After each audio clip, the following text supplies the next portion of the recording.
আসসালামু আলাইকুম প্রিয় ফুটবল ফ্যান্স। একেবারে আপনাদের অনুরোধের ভিত্তিতে আমি আর্জেন্টিনার ফুটবল সাম্প্রতিক কয়েকটা ঘটনা নিয়ে আমার মন্তব্য দেওয়ার চেষ্টা করব। জাস্ট মাই ওপিনিয়ন, বিশাল রকমের কোনো সোর্স আমি না, আমি কিভাবে ভাবছি সেটা একটু ব্যাখ্যা করার চেষ্টা করব। একই সঙ্গে এটাও আপনাদের উদ্দেশ্যে বলে দিতে চাই যে কোনো ভিডিওতে আসলে কখনো আমাকে বলতে শুনেছেন কিনা আমার জানা নেই, মনে পড়ছে না, যে ভিডিওটা সম্পূর্ণ দেখুন, প্রত্যেকটা সেকেন্ড শুনুন, দেখার চেয়ে আসলে শুনুন, দরকার হলে ডবল স্পিডে সময় বাঁচানোর জন্য শুনুন। কারণ যে কথাগুলো আমি এখানে শেয়ার করব সেটা যদি আপনি কয়েক সেকেন্ডও মিস করেন পুরো কনটেক্সটটা চেঞ্জ হয়ে যাবে। এগুলো স্পর্শকাতর ব্যাপার, অন্য ভিডিও শোনা লাগবে না, বাট এখানে আমার পয়েন্টগুলো একটু বোঝার চেষ্টা করবেন বলে আশা করছি। কারণ অনেক ভিডিওতে সেন্সিটিভ জিনিসপত্রগুলো নিয়ে আলোচনা করার সময় অনেকে মিস করেন পয়েন্টটা, আমি এটা দেখি, এবং দিন শেষে অনেক গভীরে গিয়ে আলোচনা করে খুব একটা বেশি লাভ হয় না। আচ্ছা, আলোচনাটা শুরু করি। তার আগে প্রথমে যে জিনিসটা অ্যাকনলেজ করে নিই, যে ভীষণ রকমের একটা কষ্ট, আরও একটা ফাইনাল হারার যে বেদনা, লিওনেল মেসিকে আরও একবার কাঁদতে দেখার যে একটা অকল্পনীয় লেভেলের যন্ত্রণা আপনি ফিল করছেন, বিশ্বাস করুন সেটার পুরোটা আমিও ফিল করছি। We are on the same team. এবং এই কষ্টটা সত্যিকার অর্থে আপনার যেমন তীব্র, আমারও ঠিক একই রকমের তীব্র। আমার যতটা কষ্ট হচ্ছে নিশ্চিত করে বলতে পারি আপনার ঠিক একই পরিমাণের কষ্ট হচ্ছে। সো সেই পেইনটা থেকে বের হয়ে আসারও আমরা উপায় খুঁজব। এর পাশাপাশি এটাও একটু মাথা রাখবেন যে আমি আপনি এই মুহূর্তে ড্রেসিং রুমে কী হয়েছিল, আর্জেন্টিনাকে প্রেশারাইজ করা হয়েছে কিনা, নানা রকমের যত রকমের থিওরি খুঁজছি। যেহেতু থিওরিটা আমরা খুঁজছি, যেহেতু একটা ষড়যন্ত্র তত্ত্বের কথা আমরা নিজেরা বলছি, সেটা প্রমাণ করার দায়িত্বটাও কিন্তু আমাদের। এবং সেটার আসলে যদি সত্য হয়, সেটা প্রমাণ করার একমাত্র উপায় হচ্ছে যদি আর্জেন্টিনার প্লেয়ার, কোচ কেউ এই জিনিসটা বলেন। এখন আপনি বলতেই পারেন নানা রকমের চাপের কারণে তারা কোনো কিছু বলতে পারছেন না।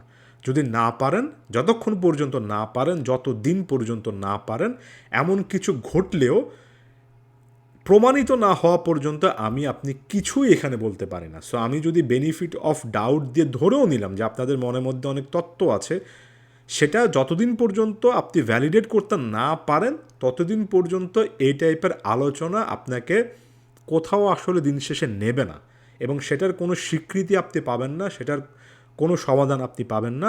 সবচেয়ে বড় সত্য, বিশ্বকাপ ফাইনাল হয়ে গিয়েছে, স্পেন বিশ্বকাপ চ্যাম্পিয়ন। এই সত্যটা আপনি কখনো মুছে ফেলতে পারবেন না। তারপরও এই বিষয়গুলো নিয়ে আমরা আলোচনা করছি কারণ ভীষণ রকমের কষ্টে আমরা আছি। এই আলোচনাগুলো থেকে আমরা অনেক কিছু শিখতে পারবো, অনেক প্রশ্ন আমরা হয়তোবা সামনে খোঁজার চেষ্টা করব সেখান থেকে। আমি একটা একটা করে প্রত্যেকটা প্রশ্নে যাব, যে এই ম্যাচে ড্রেসিং রুমে আসলে কি হয়েছিল, বা আসলে আর্জেন্টিনা ম্যাচটা ছেড়ে দিয়েছে, এমন অনেক কথাবার্তা বলা হয়েছে। আমি প্রথম একটা জিনিস দিয়ে শুরু করি। দেখুন, ড্রেসিং রুমে আপনি একটা ক্লিপ দেখছেন যেখানে লিওনেল মেসি কিছু একটা বলছেন, কথার একটা খণ্ডিত অংশ, যেখানে এনজো ফার্নান্দেজ বা একজন দুজনকে যথেষ্ট আবেগে দেখা যাচ্ছে, এবং এটাকে কেন্দ্র করে আপনি একটা স্পেকুলেশন করছেন, আপনি একটা ধারণা করছেন যে তার মানে হচ্ছে আর্জেন্টিনার উপর প্রেশার তৈরি করা হয়েছিল যাতে করে বিশ্বকাপে আর্জেন্টিনা খারাপ খেলে। এখন এটা একটা যৌক্তিক আলোচনা হবে, এটা একেবারে যুক্তিতর্ক দিয়ে আলোচনা করতে হবে, সময় নিয়ে আলোচনাটা করছি। আপনার এই সন্দেহটার পেছনে কারণ হতে পারে দুটো। একটা কারণ হচ্ছে আর্জেন্টিনা মাঠের মধ্যে কি ফুটবল খেলেছে, যেটা আসলে যাচ্ছে তাই ছিল। আর দ্বিতীয় কারণটা, ইনফ্যাক্ট প্রথম যেটা ডিসকাস করা উচিত, সেটা হচ্ছে পুরো বিশ্বকাপ জুড়ে আর্জেন্টিনার বিরুদ্ধে এমন টাইপের একটা কথাবার্তা বলা হয়েছে চাপে রাখার জন্য, আর্জেন্টিনা রেফারি বা ফিফার কাছ থেকে বেনিফিট পায়, এমন কথাবার্তাগুলো বলা হয়েছে। অর্থাৎ এখানে সত্যিকার অর্থে আগে থেকে একটা ভীষণ রকমের চাপ ছিল। আমি ফুটবলের প্রসঙ্গে পরে আসছি, আমি প্রথমটা দিয়ে শুরু করছি। আমি এই জিনিসটা এখন মনে প্রাণে বিশ্বাস করি, মানি। এই জিনিসটা আমি বিশ্বকাপের সময়ও প্রত্যক্ষ করেছি। বিশেষ করে আমরা যারা বাইরে থেকে ফুটবল খেলা দেখি, আমাদের ফুটবল সংক্রান্ত অনেক নলেজ, অনেক ইনফরমেশান আসে সোশ্যাল মিডিয়া প্ল্যাটফর্মগুলো থেকে। এবং সোশ্যাল মিডিয়া বলতে শুধুমাত্র আমি ফেসবুক বোঝাচ্ছি না। আপনি যদি দেশের বাইরে আসেন, এখানে ফেসবুকের চেয়ে টুইটার, যেটা এখন এক্স নামে পরিচিত, সেটা অনেক বেশি ইউজড হয়। এখানে সংবাদপত্র বা মিডিয়ার একটা বিশাল রকমের কিন্তু আসলে ইনভলভমেন্ট আছে। আমি দেশের বাইরে থেকে যেটা এই প্ল্যাটফর্মগুলোতে অনেক বেশি করে দেখেছি এবার বিশ্বকাপের আগে, সেটা হচ্ছে আর্জেন্টিনার প্রতি বিশেষ রকমের হেট্রেড, সোজা বাংলায় যেটাকে বলে একটা অনিঃশেষ ঘৃণা। এমন রকমের একটা ঘৃণা যে ঘৃণাটা 2022-এর ওই সময়টা থেকে শুরু হয়েছে, 26 পর্যন্ত আস্তে আস্তে এটা একটা বিশাল রকমের মিস ইনফরমেশন, একটা অন্য রকমের প্রোপাগান্ডায় যুক্ত হয়েছে, যেখানে ডে ওয়ান থেকে বলা হয়েছে যে আর্জেন্টিনা ফিফা থেকে সুযোগ সুবিধা নেয়, আর্জেন্টিনার বিরুদ্ধে এমন টাইপের করাপশন আছে, আর্জেন্টিনা অমুক সুবিধা নিচ্ছে।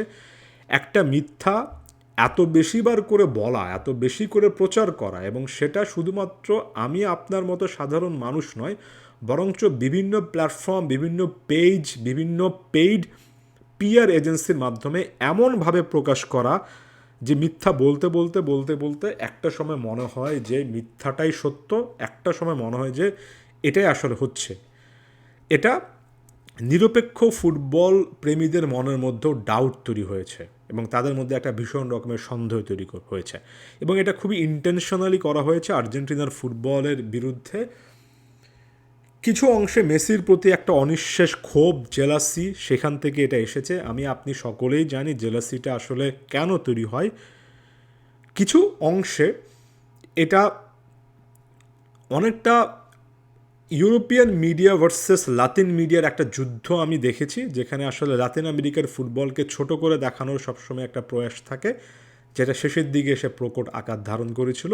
এবং কিছু জিনিস সত্যিক অর্থে আর্জেন্টিনা নিজেদের জায়গা থেকে ভুল করেছে, মাথা গরম করে অনেক সিদ্ধান্ত নিয়ে ফেলেছে। প্রত্যেকটা জিনিস একটা একটা করে ব্যাখ্যা করার চেষ্টা করব।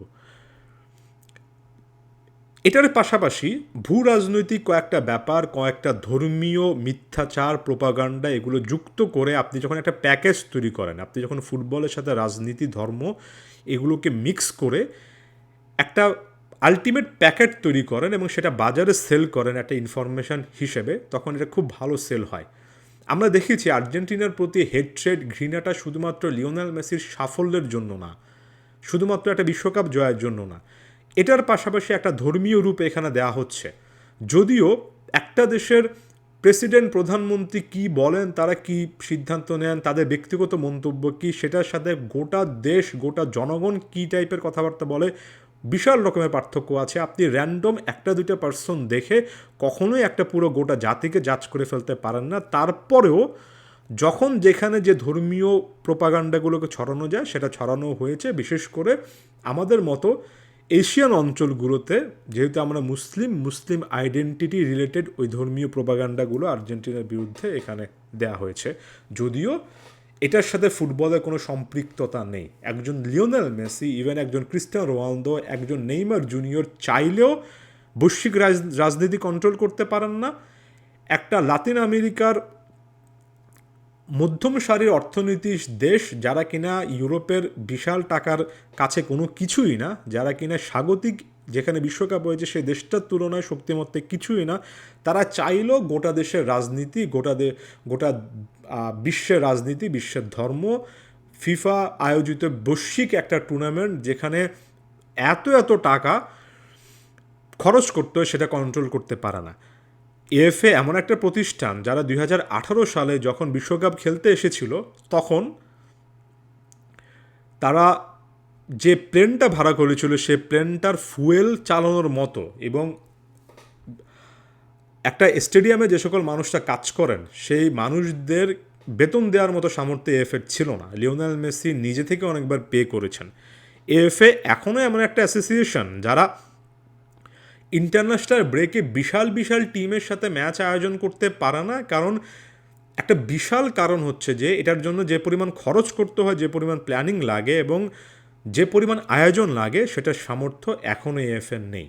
এএফএ এমন একটা প্রতিষ্ঠান যেটাকে কেন্দ্র করে, বা একটা দেশ হিসেবে যেটার যে কোনো অ্যাডমিনিস্ট্রেটিভ লেভেলে এখনও ইনভেস্টিগেশন করা যায়, এখনও তাদের মধ্যে যদি দুর্নীতির কোনো অভিযোগ পাওয়া যায়, তখন ফিফা বা যুক্তরাষ্ট্রে এফবিআর মতো সংস্থা সেটা নিয়ে তদন্ত করে। সে প্রসঙ্গটাতেও আমি একটু পরে আসছি।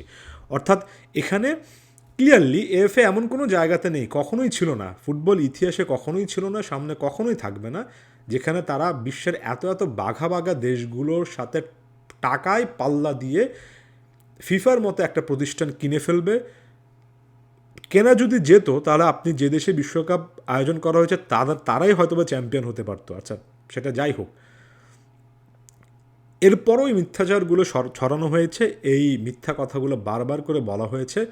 আমি এখানেও এসে দেখেছি যে মানুষটা ফুটবল নিয়ে খুব একটা বেশি আইডিয়া রাখেন না, যে মানুষটা নিজেকে আসলে আর্জেন্টিনা ব্রাজিল কোনো সমর্থকের মধ্যেও দেখেন না, তার মনের মধ্যে একটা ডাউট তৈরি হয়েছে। তিনিও প্রশ্ন করছেন আসলেই কি এএফএ বাড়তি রকমের কোনো সুবিধা পাচ্ছে। ওই যে বললাম, একটা মিথ্যা এতবার করে বলো যাতে করে একটা সময় এটা সত্য মনে হয়। এরকম একটা প্রেশার, এরকম একটা হিংসার কারণে তৈরি হওয়া অ্যাডেড প্রেশার আর্জেন্টিনার উপর পুরো টুর্নামেন্ট জুড়ে ছিল। এই প্রেশারটা আরও অনেক বেড়েছে সেমিফাইনালে আর্জেন্টিনার সেলিব্রেশনের পরে, কোনো রকমের ডাউট নেই। এবং এই জায়গা থেকে একজন Enzo Fernandez, Alexis Mac Allister যখন ইংল্যান্ডে ফিরে যাবেন, ইংল্যান্ডে ফিরে গিয়ে তারা যখন লিগগুলোতে খেলবেন, তারা আসলে কিভাবে সেই সিচুয়েশনটার সাথে মানিয়ে নেবেন আমি এখনও বুঝতে পারছি না। তারও আগে আমি বুঝতে পারছি না কেন ইংল্যান্ডের সাথে আর্জেন্টিনার এই ম্যাচটা জয়ের পরে ফকল্যান্ড বা যে দ্বীপপুঞ্জ নিয়ে আর্জেন্টিনার সাথে ইংল্যান্ডের 1982 সালের বিরোধ, সে রাজনৈতিক প্রেক্ষাপটটা কেন আনা হলো।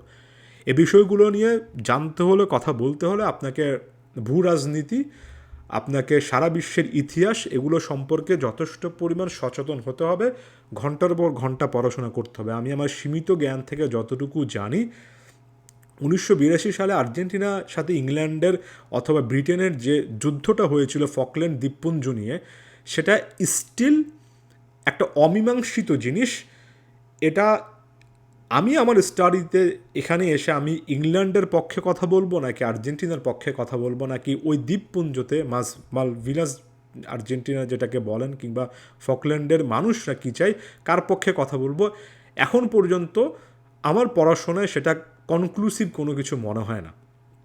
আমার কাছে মনে হয় এটা হতে পারে আরও একটা কাশ্মীর ইস্যু, এটা হতে পারে আরও একটা বিতর্কিত টেরিটরি সারা বিশ্বে ছড়িয়ে ছিটিয়ে আছে এমন অনেক জায়গা, যেটাকে কেন্দ্র করে আপনি যত বেশি আলোচনা করবেন, যত বেশি আপনি এটা ফুটবল দিয়ে সমালোচনা করতে যাবেন, যত বেশি আপনি এটা ফুটবল দিয়ে সমাধান করতে যাবেন, তত বেশি এটা জটিল হবে। কারণ football just a part of your life, এবং দিন শেষে জাস্ট এ গেম। একটা ফুটবল ম্যাচে জয় পরাজয় দিয়ে এবং সেখানে একটা স্টেটমেন্ট তৈরি করে এবং ফুটবল ম্যাচ জয় করার পরে একটা পতাকা নিয়ে মিছিল করলে দিন শেষে কোনো একটা দেশে যুদ্ধ থামে না। আপনি কোনো দেশের পলিটিশিয়ানদেরকে এনে, কোনো দেশের সরকারকে এনে বলতে পারবেন না যে জাস্ট বিকজ আমি একটা বিশ্বকাপ জিতে এসেছি, একটা ম্যাচ জিতে এসেছি, আমি একটা স্টেটমেন্ট মেক করেছি, একটা পতাকা নিয়ে স্টেডিয়ামে ঘুরেছি, সো তোমরা যুদ্ধটা থামিয়ে দাও। এত সোজা সারা জীবন না। এই সিম্পল জিনিসটা আরও একবার বিশ্বমঞ্চে এসে আর্জেন্টিন প্লেয়াররা বোঝেননি। ইংল্যান্ডের বিপক্ষে ম্যাচের পরে এসে তাদের সেলিব্রেশনটা তারা যে জায়গা থেকে করেছেন, তারা বুঝতে পারেননি যে এটা বিশ্ব রাজনীতিতে একটা বিশাল রকমের প্রভাব ফেলবে এবং তাদের ক্যারিয়ারও একটা বড় রকমের প্রভাব ফেলবে। তার মানে আমি এটা বলছি না যে আপনি প্রতিবাদ করবেন না, কিন্তু প্রতিবাদ করার জন্য বা আপনার রাজনৈতিক মন্তব্য প্রকাশ করার জন্য প্ল্যাটফর্মের দরকার হয়। একটা ফুটবল ম্যাচ কখনোই সে প্ল্যাটফর্মটা হতে পারে না। যদি হতে পারতো তাহলে আমরা বিভিন্ন দেশে গণতন্ত্রের জন্য, স্বাধীনতার জন্য, সংগ্রামের জন্য, সরকার পরিবর্তনের জন্য মানুষজন রাস্তায় নেমে আন্দোলন করতো না, মানুষজন পলিটিক্যাল অ্যাক্টিভিটি করতো না, মানুষজন শুধুমাত্র ফুটবল খেলতো, ক্রিকেট খেলতো এবং সেখানে জয় দিয়ে এটা শেষ করতো। খুবই ফুলিশ একটা ডিসিশন ছিল এনজো ফার্নান্দেসের যেভাবে তারা সেলিব্রেট করেছেন, কারণ today or tomorrow it will heart, এবং এটা এএফের সাথে অন্যান্য ফেডারেশনগুলোর সম্পর্কটা খারাপ করবে। এমন টাইপের ইস্যুগুলোকে অন্য জাতির ক্ষেত্রে কখনো নাই, অবশ্যই আছে। অন্যান্য জাতিরও এমন টাইপের ইস্যুগুলো আছে, বিতর্কিত বিতর্কিত জায়গা অন্যান্য দেশেরও আছে, কিন্তু হাতে গোনা কয়েকটা দেশই এই ব্যাপারগুলোকে খেলার সাথে মিশিয়ে প্রত্যেক সময় একটা স্টেটমেন্ট করতে যায়। এবং দুঃখের সাথে বলছে আর্জেন্টিনা হাতে গোনা ওই কয়েকটা দেশের একটা, যারা সব সময় এই জিনিসটাকে গুলিয়ে ফেলে নিজেদের জন্য, নিজেদের সিচুয়েশনটা খারাপ করে। আপনি এখানে এসে আমাকে গালি দিয়ে বলতে পারেন আর্জেন্টিনার পক্ষে যে ওই দ্বীপপুঞ্জটা আর্জেন্টিনার, হতে পারে আপনার যুক্তি থাকতে পারে, যদিও আমার কাছে স্টিল ওই দ্বীপপুঞ্জের মানুষরা কী চান সেটা পরিষ্কার সত্য না। আমি আর্জেন্টিনার ফেভারে বা ইংল্যান্ডের ফেভারে, কারো ফেভারে কোনো কিছু এখানে বলতে পারি না। আমি যেটা মূলত বলতে চাই সেটা হচ্ছে this is not the platform, this is not the platform. Football is not the platform যেখানে আপনি একটা দেশ থেকে আপনার দখলকৃত জায়গা কেড়ে নেবেন এবং সেটাকে কেন্দ্র করে করবেন। এবং এটার একটা কনসিকুয়েন্স আর্জেন্টিন প্লেয়ারদের আজকে না হয় কালকে, না হলে আগামী মাসে, না হলে আগামী বছর সহ্য করতে হবে। They made a foolish decision and এটার জন্য পে করতে হবে। এটা একটা অ্যাডেড প্রেশার আগে থেকে হতে পারে। এটার পাশাপাশি ওভারঅল বিশ্বকাপ জুড়ে যে প্রোপাগান্ডার বিরুদ্ধে আর্জেন্টিনা যুদ্ধ করতে হয়েছে সেটা একটা ইস্যু হতে পারে। তৃতীয় একটা বিষয়, সেটা যারা অনেকে 2-2-4 মেলাচ্ছেন এবং 2-2-4 মেলানোর সুযোগটা এএফএ দিয়েছে। এই যে অনেকে এখন কমেন্ট করবেন তাহলে কেন ক্লাউদিও তাপিয়া বিশ্বকাপ ফাইনালে আসেননি, কেন লিওনেল মেসি ফ্যামিলি আসেননি, এসব জিনিসপত্র। তাপিয়ার বিরুদ্ধে এফবিআই ইনভেস্টিগেশন করছে, এটা একটা ইনফরমেশন। সেই ইনফরমেশনটা আর্জেন্টিনার বিপক্ষে তাদের অপোনেন্টটা কি অসাধারণভাবে কাজে লাগিয়েছে এবং আর্জেন্টিনা সেটা কাজে লাগাতে দিয়েছেও। ক্লাউদিও তাপিয়ার বিরুদ্ধে অভিযোগটা একেবারে স্পষ্ট। ক্লাউদিও তাপিয়া বা আর্জেন্টিনা তাদের বৈশ্বিক কিছু কার্যক্রমের জন্য সারা বিশ্বে যাতে করে আর্জেন্টিনার ফুটবলটা ছড়িয়ে পড়ে, বাণিজ্যিকভাবে আর্জেন্টিনা যাতে করে লাভবান হয়, তারা আর্জেন্টিনা থেকে তাদের কমার্শিয়াল সেন্টারের একটা অংশ সরিয়ে ফ্লোরিডায় এনেছিল, মায়ামিতে এনেছিল এবং সেখানে তারা একটা হেডকোয়ার্টার স্থাপন করেছিল যেখান থেকে তারা তাদের বিভিন্ন রকমের বাণিজ্যিক কার্যক্রম চালাবে এবং ভবিষ্যতে আসলে কিভাবে আর্জেন্টিনার ফুটবল ইউরোপের আমেরিকার বিভিন্ন জায়গায় পৌঁছে দেওয়া যায় এবং ইউরোপের সাথে কম্পিট করা যায় এমন টাইপের একটা স্টেশন তারা তৈরি করবে। এটা খুব কমন জিনিস। এটা আর্জেন্টিনা প্রথম হিসেবে অন্য কোনো একটা দেশে এমন টাইপের কার্যক্রম চালাচ্ছে, ব্যাপারটা এমন নয়। কথা হচ্ছে আপনি যখন আমেরিকার মতো একটা দেশে আসেন, আমেরিকার ব্যাপারে আপনার অনেক বিষয় নিয়ে আপনার হয়তো ঘৃণা থাকতে পারে। একটা জিনিস নিঃসন্দেহে শুনে রাখেন, এখানে প্রত্যেকটা লেনদেন আপনার স্বচ্ছ হতে হবে, প্রত্যেকটা জিনিস ডকুমেন্টেড থাকতে হবে। তাপিয়ার বিরুদ্ধে অভিযোগটা যেটা হচ্ছে, তিনি বেশ কয়েকটা লেনদেন করেছেন বেশ কয়েকটা কোম্পানির নামে, বেশ কয়েকটা অপারেশনের নামে, যে লেনদেন করতে গিয়ে তিনি আমেরিকান ব্যাংকগুলো ব্যবহার করেছেন এবং সে লেনদেনটা মানি লন্ডারিং হিসেবে, অর্থাৎ অর্থ পাচারের একটা অভিযোগ হিসেবে কিন্তু দেখা হচ্ছে এবং এফবিআই সে তদন্ত করছে।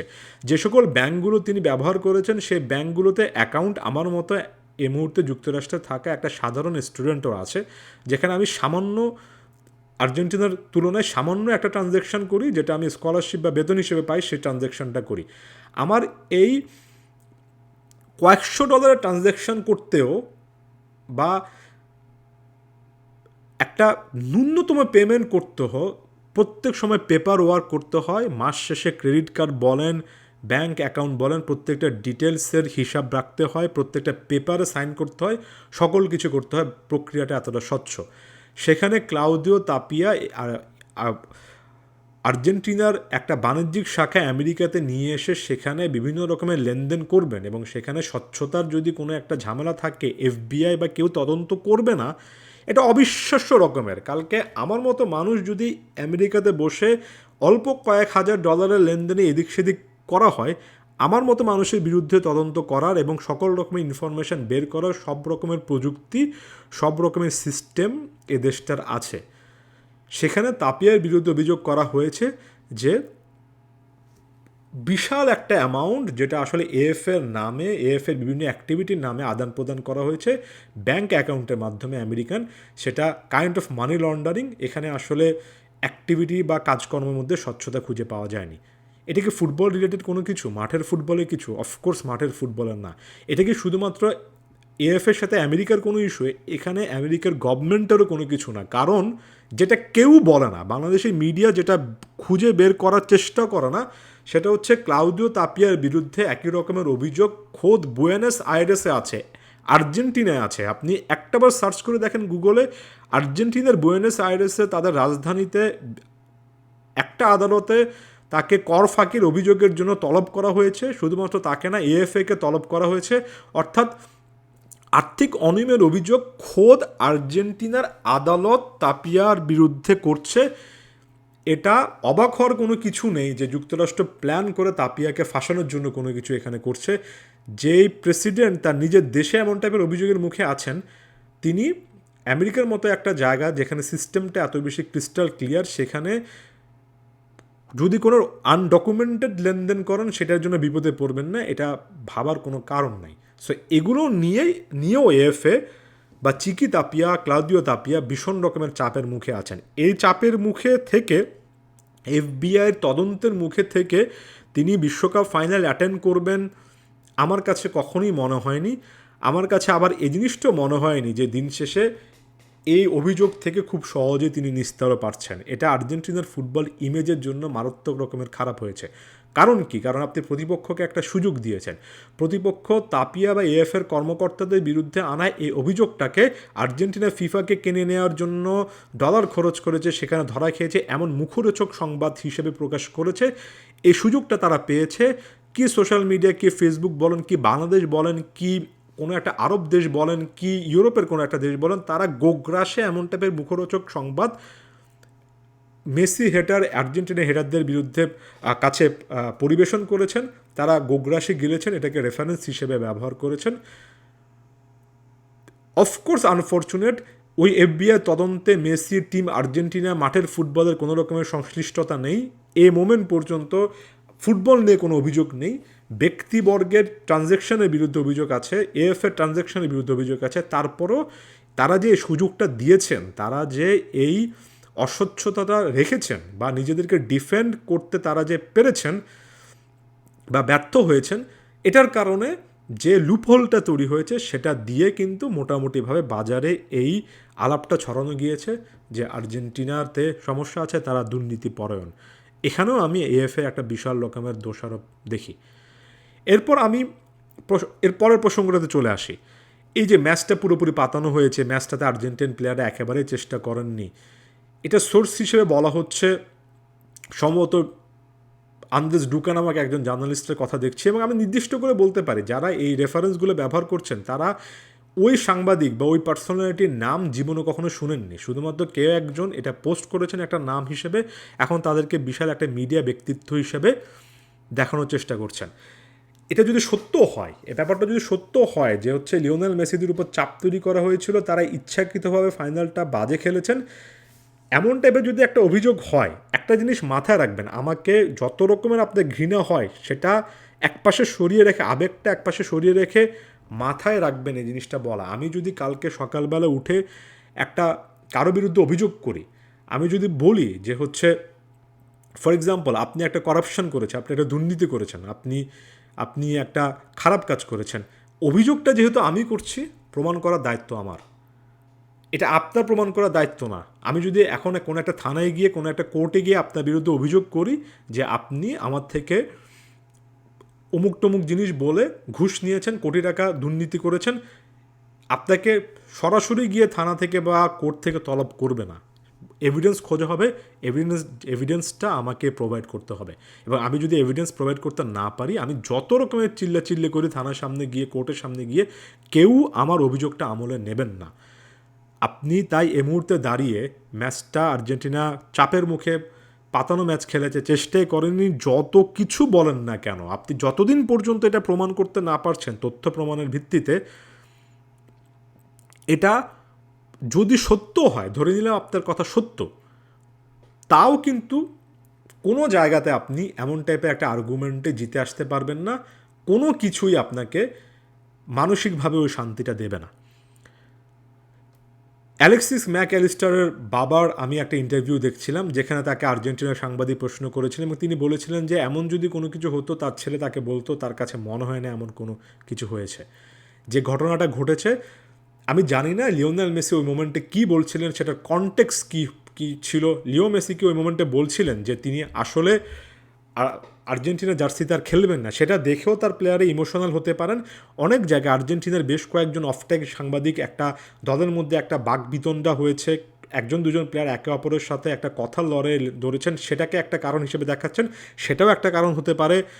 এখানে আর্জেন্টিনা কোন স্ট্র্যাটেজিতে খেলবে, আর্জেন্টিনা কি সুপার ডিফেন্সিভ খেলবে নাকি বল পায়ে রাখার চেষ্টা করবে, সেটা নিয়ে লিওনেল মেসির সাথে লিওনেল স্কালোনি মতৈক্যে পৌঁছাতে পারেননি, তাদের মধ্যে এটা নিয়ে অ্যাগ্রিমেন্ট ছিল, এমন টাইপের অভিযোগে কিন্তু আর্জেন্টিনার বেশ কয়েকজন অফট্র্যাক সাংবাদিক কোনো কিছু যারা নিশ্চিত করতে পারছে না, জাস্ট একটা সন্দেহ করছেন, সে সন্দেহ হিসেবে বলছেন, সেটা ঘিরেও একটা আলোচনা হতে পারতো, সেটার কারণে মনটা খারাপ হতে পারে। এমন জিনিসও হতে পারে যে এর আগে ইংল্যান্ডের বিপক্ষে সেলিব্রেশনের কারণে ইন্টারন্যাশনাল মিডিয়া বা ফিফার কাছ থেকে একটা বিশাল রকমের প্রেশার বা একটা তদন্ত করা হবে, এমন টাইপের কোনো একটা লিখিত অভিযোগ আর্জেন্টিনার প্লেয়াররা তাদের কাছে পেয়েছেন, এবং সেটা দেখে তারা বিমর্ষ ছিলেন। তাদেরকে সেখান থেকে বের করার জন্য লিওনেল মেসি বলতে পারেন সকল কিছু ভুলে আমরা ফাইনালটা খেলি। এরকম 50টা কারণ দেখানো যেতে পারে যে কারণে ওই মোমেন্টে তাদের অ্যাটিটিউডটা এমন ছিল। এবং এই 50টা কারণের মধ্যে আপনি ছাঁটাই করে ধরুন 10টা কারণ আনলেন, 10টা কারণ আনার পরে কোন এক্স্যাক্ট কারণে ব্যাপারটা ঘটেছে সেটাকে 10 থেকে 1-এ আনার দায়িত্ব আমাদের, যেহেতু আমরা অভিযোগটা করছি, সেটা দিন শেষে প্রমাণ করার দায়িত্ব আমাদের। এবং সেটা প্রমাণ করতে হলে কোনো একটা দিন লিওনেল মেসি বা লিওনেল স্কালোনিকে এসে বলতে হবে যে আমরা এমন জায়গা থেকে চাপ অনুভব করেছি, আমাদের বিরুদ্ধে এমন কিছু ছিল। যদি তারা বলতে পারেন তখন আমরা সেটা নিয়ে আলোচনা করব, যদি বলতে না পারেন তাহলে আমরা এই প্রসঙ্গটা পুরোপুরি বাদ দিব। কারণ এটা নিয়ে যত বেশি আপনি আলোচনা করবেন, কোনো রকমের প্রমাণ যদি আপনি না পান, কোনো রকমের সাক্ষী যদি আপনি না পান, এই আলোচনাগুলো করে আসলে কোনো লাভ নেই। ভিডিওটা অলরেডি অনেক লম্বা হয়েছে, আমি ফুটবল সংক্রান্ত ব্যাপারে চলে আসি। এবং আজকের কথাগুলো যথেষ্ট পরিমাণ কঠিন হচ্ছে, অনেকে একমত হবেন না আমি জানি, তারপরও বলছি। আমাদের ফুটবল দেখাটা, আমাদের ফুটবল জানাটাতে আমার কাছে মনে হয় যে শুধুমাত্র আমি না, বাংলাদেশের অনেক কন্টেন্ট ক্রিয়েটরদের বিশাল রকমের ভূমিকা আছে, এবং আমি সকলকে অ্যাকনোলেজ করি, সকলকে সম্মান করি। পুরো বিশ্বকাপ জুড়ে আমি এই সম্মানটা দেওয়ার চেষ্টা করেছি, এই মোমেন্টও দিলাম। এবং আমার কাছে মনে হয় বাংলাদেশের কন্টেন্ট ক্রিয়েশন, স্পোর্টস অ্যানালাইসিস 2022-এর তুলনায় 26-এ এসে অনেক উন্নত হয়েছে। তারপরও এখানে পেশাদারিত্বের কয়েকটা ঘাটতি আছে, এবং আমি সকলের প্রতি সম্মান রেখে আরও একবার বলছি, এই কথাগুলো বলা দরকার। সবাই আমার এখানে কলিগ, কেউ নাম্বার 1, কেউ নাম্বার 2 না। ফেসবুকে কে সেরা বিশ্লেষক, কে সেরা না, এমন টাইপের কোনো আলোচনা আমাকে কোনো রকমের শান্তি কখনোই দেয় না, কোনো রকমের আনন্দও দেয় না। নিজেদের মধ্যে একটা দলাদলি কামড়াকামড়ি করার অভ্যাসটা থেকে আমাদের বের হয়ে আসতে হবে। তাই সকলের কাজটা অ্যাকনোলেজ করে তাদের প্রতি সম্মান রেখে বলছি যে দেয়ার আর রিজন যে কারণে আমি এই আলোচনাগুলোতে যেতে চাই না। যেমন প্রেডিকশন বেসড আলোচনা আমি কখনোই করতে চাই না, এর পেছনে একটা বিশাল রকমের কারণ। বাংলাদেশের ফুটবল ভক্তদের একটা বড় অংশ, আমি অনেকের প্রতি সম্মান রেখে বলছি যে আপনারা জানেন, যাদের কথা বলছি আপনারা জানেন, তারা বেটিংয়ে ভীষণ রকমের আসক্ত হয়েছেন। তারা সেটা বিশ্বকাপ হোক, কোনো একটা ক্রিকেট ম্যাচ হোক, কোনো একটা আইপিএল হোক, কোনো একটা ভিন্ন ভিন্ন লিগের খেলা হোক, সেখানে তারা ব্যাটিং করেন। তারা সোজা বাংলায় জুয়া টাইপের কার্যক্রমে তারা অনেক বেশি করে ইনভলভড, এবং এই প্রেডিকশন রেজাল্টটা তাদের লাগে। বেটিংয়ের আমি বিপক্ষে, আমি আমার নিজের মোরালিটি থেকে বিপক্ষে। আপনি সেটার পক্ষে থাকতে পারেন, যদি থাকেন আমি আপনাকে অসম্মান করব না।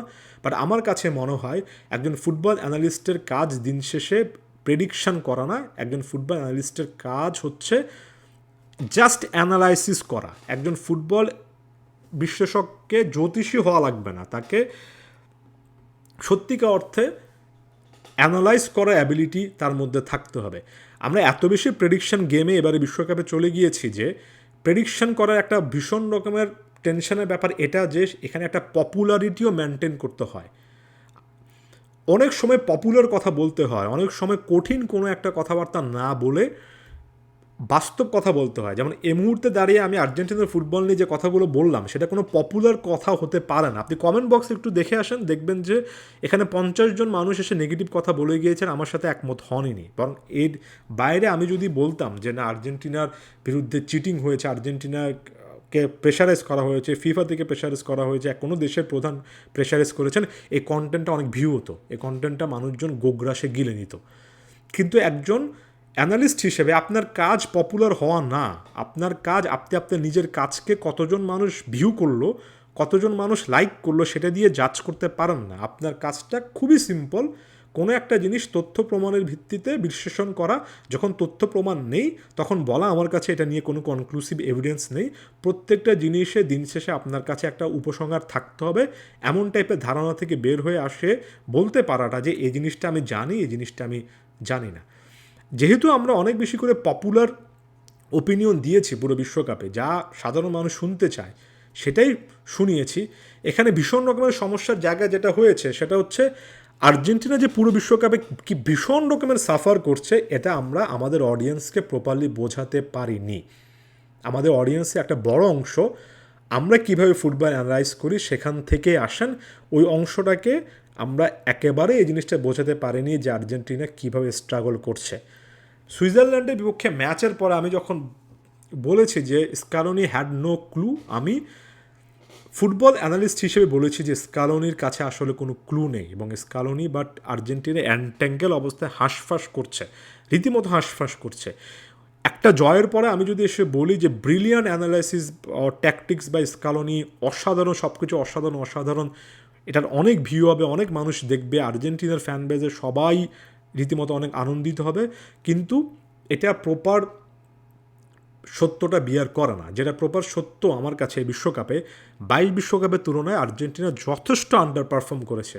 কেপ ভার্ডের বিপক্ষে আর্জেন্টিনা স্ট্রাগল করেছে, আর্জেন্টিনা সুইজারল্যান্ডের বিপক্ষে স্ট্রাগল করেছে, আর্জেন্টিনা মিশরের বিপক্ষে ম্যাচটা রীতিমতো হারা একটা সিচুয়েশান থেকে তাদেরকে কামব্যাক করতে হয়েছে।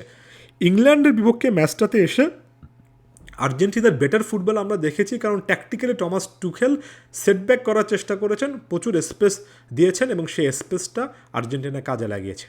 শুধুমাত্র একটা জিনিস যদি এবারে বিশ্বকাপে লিওনেল স্কালোনিকে আরও অনেক আগের একটা ডিজাস্টার থেকে বাঁচিয়েছে, সেটা হচ্ছে লিও মেসির আরও একটা অতি মানবীয় পারফরমেন্স।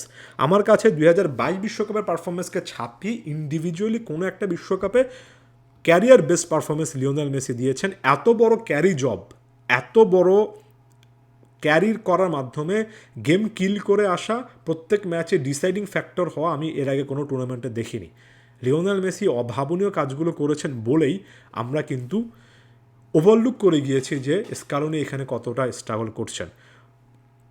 কয়েকটা জিনিস আমরা এখানে এস্টাবলিশ করেছি এবং এই আলোচনাগুলো সারা বিশ্বকে আমরা করেছি, হুইচ ওয়াজ নট ট্রু।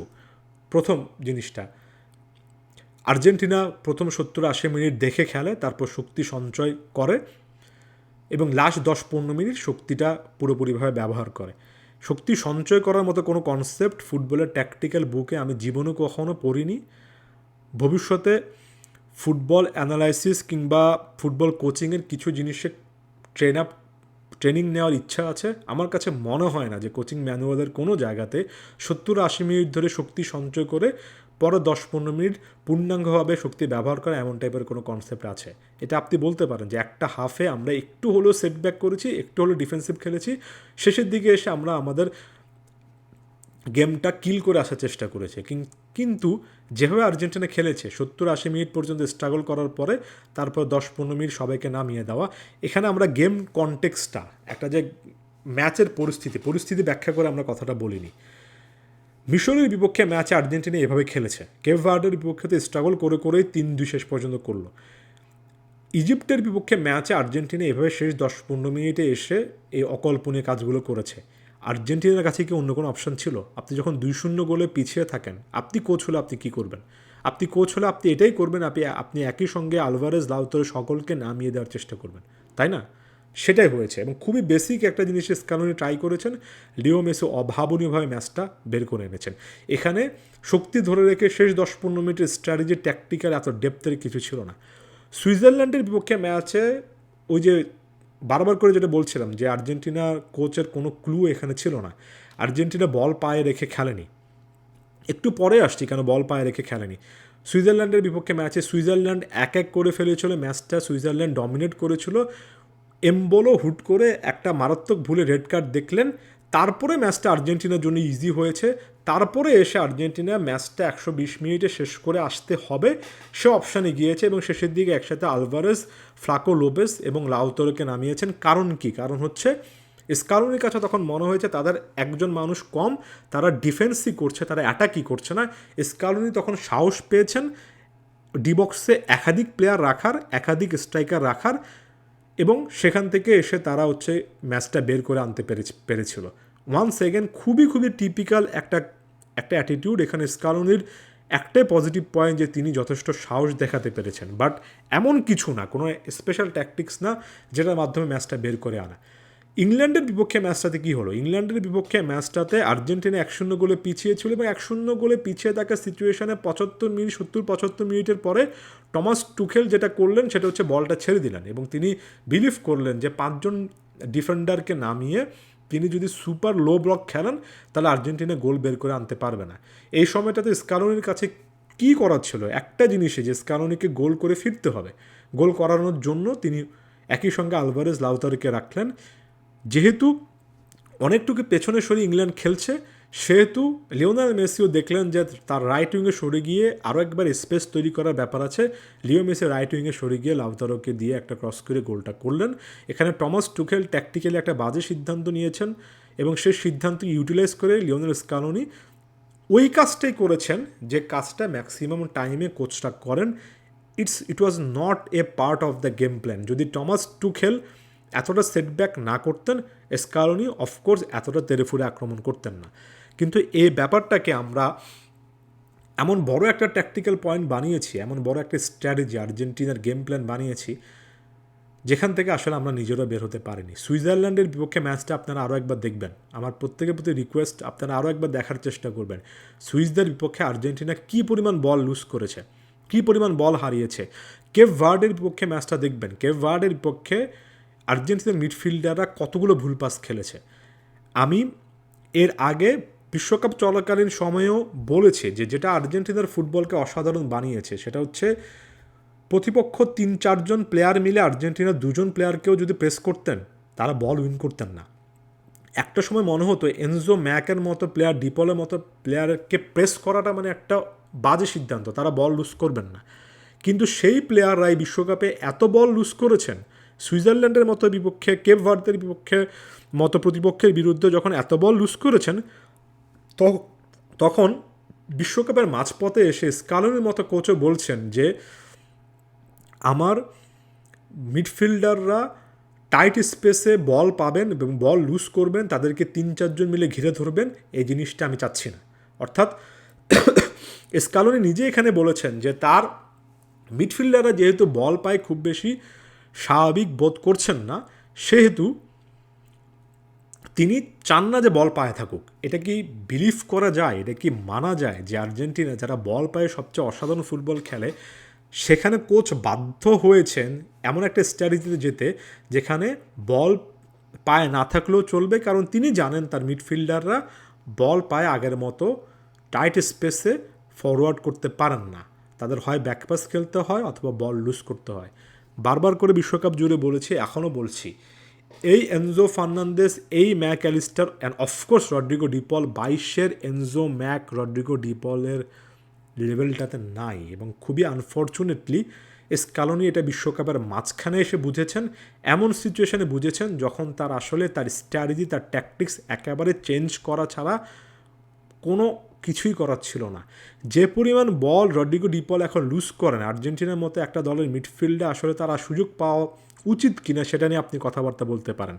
কিছু ম্যাচে এনজো ফার্নান্দেস অসাধারণ খেলেছেন, এখনও তার সেই অ্যাবিলিটি আছে, বাট চেলসিতে যাওয়ার পরে একজন বলারের জায়গায় এনজো ফার্নান্দেস যখন বক্স টু বক্স মিডফিল্ডার হয়েছেন তার শারীরিক গঠনটা আরও বেশি স্টকি হয়েছে, আরও বেশি করে ভারী হয়েছেন এবং অনেক বেশি রাফ অ্যান্ড টাফ তিনি এখন খেলেন, কিন্তু এটা তার বল পায়ের স্কিলটাকে এফেক্ট করেছে।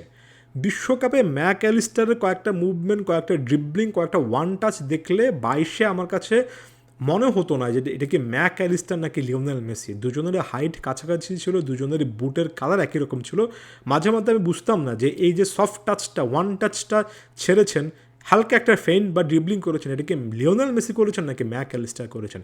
সেই ম্যাক অ্যালিস্টার ইপিএলে যাওয়ার পরে একজন প্রপার ডিএম হিসেবে যখন খেলছেন অনেক সময়ে তিনি তার সেই স্কিলটা অনেক লুজ করেছেন। এটা মাঠের মধ্যে দেখা যায়। এটা আমাদের ফুটবল বিশ্লেষকদের আরও বেশি করে দেখানো উচিত ছিল, বেশি ব্যাখ্যা করে দেখানো উচিত ছিল। আর্জেন্টিনার মিডফিল্ডটা ডিক্লাইন করেছে। আর্জেন্টিনার সিস্টেম লিওনেল স্কালোনি তার আগেরটা অ্যাপ্লাই করতে পারেননি, কারণ হচ্ছে এই প্লেয়াররা তাদের 22-এর কোয়ালিটি অনুযায়ী সে একই লেভেলে থাকেননি, বড় বড় প্লেয়ারাই থাকেননি এর পাশাপাশি স্কালোনির ভুল সিদ্ধান্ত, বয়স্ক প্লেয়ারদেরকে টানা, ইয়াং প্লেয়ারদেরকে প্রমোট না করা, 22-এ তিনি যেটা করেছেন সে পথে না যাওয়া, 22-এ তিনি নিয়েছেন সাহসী সিদ্ধান্ত, এখানে এসে তিনি নিয়েছেন কনজারভেটিভ বা রক্ষণশীল সিদ্ধান্ত, সেগুলো তো আছে, সেগুলো আপনারা খুব ভালো বোঝেন, খুব ক্লিয়ারলি বোঝেন, ব্যাখ্যা করার কোনো কিছু নেই। আপনি যদি স্পেনের বিপক্ষে ম্যাচটার আগে সুইজারল্যান্ড কেপ ভার্ডের বিপক্ষে ম্যাচটা দেখে আসেন, মিশরের বিপক্ষে ম্যাচে আর্জেন্টিনার স্ট্রাগল দেখে আসেন, ক্লিয়ারলি বুঝতে পারবেন যে শুধুমাত্র লিজান্দ্রো মার্টিনেজ এবং ক্রিস্টিয়ান রোমেরো ছিলেন বলেই আপনার এই ডিফেন্সটা একের পর এক গোল কনসিড করেনি। কারণ প্রতিপক্ষ যখন এসেছে বল পায়েও আর্জেন্টিনা আগের মতো ভালো খেলেনি। আগে বল পায়ে না থাকলে আর্জেন্টিনা 5 থেকে 10 সেকেন্ডের মধ্যে বল সম্পূর্ণরকমে কেড়ে নিয়ে নিজেরা সেখান থেকে আরও একটা কাউন্টার অ্যাটাক তৈরি করতে পারত। এখন আর্জেন্টিনা পারে না। এখন বলটা পায়ে না থাকলে 5 থেকে 10 সেকেন্ডের মধ্যে বলটা তারা কেড়ে নিতে পারে না। এখন প্রতিপক্ষ যদি আর্জেন্টিনার মিডফিল্ডে বল পায়, মিডফিল্ড লাইনটাকে ভেদ করে তারা খুব সহজে ডিবক্সে ঢুকে যায়। ডিবক্সে যদি জায়গা মতো ক্রিস্টিয়ান রোমেরো বা লিজান্দ্রো থাকেন, তারা 8 আউট অফ 10 টাইমস সে আক্রমণটা সামহাও নস্যাৎ করবেন। যদি সামওয়ান লাইক নাহুয়েল মলিনা থাকেন, তাহলে নাহুয়েল মলিনার ব্লাইন্ড সাইড তার পেছনে স্পট দিয়ে একের পর এক গোল হবে। ফাইনালের গোলটা সে জায়গা থেকে হয়েছে। একই ভুল বারবার। স্কালোনির দোষ এখানে, স্কালোনি কোনো প্রপার রাইট ব্যাক খুঁজে বের করতে পারেননি। স্কালোনির দোষ এখানে, স্কালোনি এই যে আর্জেন্টিনার যে ডিফেন্সিভ মিডফিল্ডটা এখন কোনোভাবে কাজ করে না, বল পায়ে যে আর্জেন্টিনার প্রেসিংটা কাজ করে না, এখান থেকে কখনো বের হয়ে আসতে পারেননি। ডিমারিয়া প্রোফাইল তো আরও অনেক পরের জিনিস। ডিমারিয়ার মতো প্লেয়ার তো আপনি চাইলেও পাবেন না। কিন্তু বাকি জিনিসগুলো, বল না থাকলে বল রিগেন করা, ছোট ছোট পাসে খেলতে পারে, এটা তো আর্জেন্টিনার সবচেয়ে সহজাত প্রতিভা ছিল। আমি জানি এত কিছুর পরে আপনি পরবর্তীতে এসে যে কথাটা বলবেন সেটা হচ্ছে তার মানে কি ফাইনালে আর্জেন্টিনা একটা শটও নিতে পারবে না? এখানে বাংলাদেশ খেললেও তো একটা দুটো শট নিতে পারতো, হয়তো বা পারতো, আপনার কথাই ঠিক। কিন্তু ট্যাকটিক্স যখন আপনার এটা হয়, আপনার কোচ যখন টুর্নামেন্টের আগে মেনে নেন মাঝপথে যে আপনার প্লেয়াররা বল পায় এখন আর আগের মতো খেলতে পারেন না, সামনে যখন আপনি স্পেনের মতো একটা প্রতিপক্ষ দেখেন, তাদেরকে যদি যখন আপনি এতটাই ভয় করেন, এতটাই সমীহ করেন যে আপনি ধরেই নেন যে আমি হচ্ছে বল পায়ে খেলবই না, খেলা দরকারই না, আমি জুলিয়ানো সিমিওনি অথবা নিকো গঞ্জালেসকে নামিয়ে দিয়ে লং বল ট্রাই করবো, হুলিয়ান আলভারেজের উদ্দেশ্যে একের পর এক লং বল বাড়াবো। ঠিক একই রকমের লং বলগুলো কিন্তু এমি মার্টিনেজ ওই ইংল্যান্ডের বিপক্ষে ম্যাচও দিয়েছেন। তখন শুধুমাত্র এই ট্যাকটিক্স, এই চিন্তাটার কারণে স্পেনের মতো একটা দলের বিপক্ষে আর্জেন্টিনা একটা শটও নিতে পারে না। এবং এটাই ফুটবল, এটাই স্বাভাবিক। আপনি যখন নিজের প্লেয়ারদের উপর আর ট্রাস্ট করতে পারেন না, আপনি যখন একটা ডিয়েগো সিমিওনে স্টাইলের ফুটবল খেলান, ডিয়েগো সিমিওনের অ্যাথলেটিকো মাদ্রিদ কতগুলো ম্যাচ আমরা এরকম দেখেছি, কোনো অন টার্গেট শট নেই। আপনি ওই স্টাইলে যখন ফুটবল খেলান তখন দিন শেষে এটাই হয়, এবং এটা এর আগেও হয়েছে। অন টার্গেট শট আর্জেন্টিনা 2014 সালে জার্মানির বিপক্ষেও ফাইনালও নিতে পারেনি। আপনি স্ট্যাটস ঘাটলেই দেখবেন there was no on target shot. 5টার মতো আর্জেন্টিনা হয়তো বা শট নিয়েছিল, কোনোটা টার্গেটে থাকেনি। তারপরও 5টার মতো শট নিতে পেরেছিল, কারণ লিওনেল মেসি বেশ কয়েকটা ড্রিবলিং করে বেশ কয়েকটা জায়গা থেকে বল বা চান্স ক্রিয়েট করার চেষ্টা করেছিলেন। জাস্ট বিকজ একটা ভুল হেড থেকে হিগুয়েন একটা স্কোর করার, প্যালাসিউস একটা স্কোর করার সুযোগ পেয়েছিলেন। এটা ছাড়া জার্মানির বিপক্ষে 14 ফাইনালে আর্জেন্টিনার অন টার্গেট শট ছিল না। 90-এ ডিয়েগো ম্যারাডোনা আর্জেন্টিনাও কিন্তু জার্মানির বিপক্ষে 90 সালের ফাইনালে কোনো অন টার্গেট শট রাখতে পারেনি। এবারের স্পেনের বিপক্ষে অন টার্গেট শট রাখতে না পারাটা, তাই আমাকে বাংলাদেশ থাকলেও অন টার্গেট শট রাখতে পারতো, শুধুমাত্র এই একটা স্ট্যাটস দেখিয়ে এটা ভাবতে বাধ্য করায় না যে দ্যার ইজ সামথিং এলস। পুরো বিশ্বকাপ জুড়ে স্পেনের একটা স্ট্র্যাটেজির কথা বলেছি, বিশ্বকাপের আগেও বলেছি, এবং ফুটবল ফ্ল্যাগে আমার সবচেয়ে বড় একটা হতাশার জায়গা এটাই যে ট্যাকটিক্যাল পয়েন্টগুলো ভিডিওর মাধ্যমে এক্সপ্লেন করতে না পারা, অথবা কথার মাধ্যমে তো অনেক সময় পারাই যায় না, ক্লিপের মাধ্যমে এক্সপ্লেন করতে না পারা, এবং এটা আমার ব্যর্থতা, এটা দায়ভার আমি নিজে নিচ্ছি। কিন্তু এই জিনিসটা বলেছি, যখনই কোনো একজন প্লেয়ার আসছেন, 3জন প্লেয়ার এসে 3 দিক থেকে এসে ক্র্যাশ করছেন সে প্লেয়ারটাকে, এবং তার পাসিং লেন সব বন্ধ করে দিচ্ছেন। স্পেন উইদাউট দ্য বল একই ট্যাকটিক্স আর্জেন্টিনার সাথে অ্যাপ্লাই করেছে। আর্জেন্টিনা যখনই বল পেয়েছে, লিওনেল মেসির সামনে পিছনে ডানে বামে কোথাও কোনো পাসিং অপশান পাননি। এটা ফ্রান্সের বিপক্ষে হয়েছে, এবং আর্জেন্টিনার বিপক্ষে আরও বেশি করে হতে পারে বলে আমার কাছে মনে হচ্ছিল। কারণ লিওনেল মেসি যখন বল পেয়েছেন, একজন ম্যাক অ্যালিস্টার, একজন এনজো ফার্নান্দেস এসে, একজন জুলিয়ানো সিমিওনে এসে নিজেকে সেই পজিশনে রাখেননি যেখান থেকে তারা বলটা পান। প্রত্যেকটা পাস আর্জেন্টিনার যেভাবে স্পেন ট্রায়াঙ্গেল তৈরি করে ভেঙেছে, ফুটবলে আমি এভাবে একটা ট্রায়াঙ্গেলকে কাজে লাগিয়ে বার্সার কয়েকটা ম্যাচ দেখেছিলাম, এরপরে আমি জীবনে প্রথম দেখলাম যে কোনো একটা দল উইদাউট দ্য বল ট্রায়াঙ্গেল তৈরি করে 3-4জন মিলে ট্রায়াঙ্গেল বা বক্স তৈরি করে কিভাবে একটা দলের সকল পাসিং অপশানগুলো বন্ধ করে দেয়। এরপরও আর্জেন্টিনা ম্যাচটা শেষ মুহূর্তে টানতে পেরেছিল, কারণ এমি মার্টিনেজ ছিলেন। আপনি হাফ টাইমে এমিলিয়ানো মার্টিনেজের ওই কথাটাই কেন ফোকাস করছেন না, যেখানে এমি মার্টিনেজ নিজে বলছেন যে কাওয়ার্ডের মতো খেলো না, শুধুমাত্র পেছনে এসো না, শুধুমাত্র পেছনে এসো না, বল নিয়ে সামনে যাও, বল নিয়ে সামনে যাও। অর্থাৎ এমিলিয়ানো মার্টিনেজও বুঝতে পারছিলেন আর্জেন্টিনার প্লেয়াররা হাঁসফাঁস করছেন, স্কালোনি সিস্টেমটা হাঁসফাঁস করছে। বল নিয়ে সামনে যেতে হাফ টাইমে প্লেয়ারদের উদ্দেশ্যে এমি মার্টিনেজ ওই ডাগ আউটে বলছিলেন, কিন্তু আর্জেন্টিনার প্লেয়াররা সামনে যেতে পারছিলেন না। এই এমি মার্টিনেজ, এটা যদি একটা খুবই ছেড়ে দেওয়ার মতো ম্যাচ হয় তাহলে চিন্তা করেন এমিলিয়ানো মার্টিনেজ তাহলে ম্যাচটা ছেড়ে দেননি কেন? এমি মার্টিনেজকে তাহলে 11টার মতো সেভ কেন করতে হয়েছিল? এমি মার্টিনেজ না থাকলে ম্যাচটা আর্জেন্টিনা 3-0 4-0 তো হারতে পারত।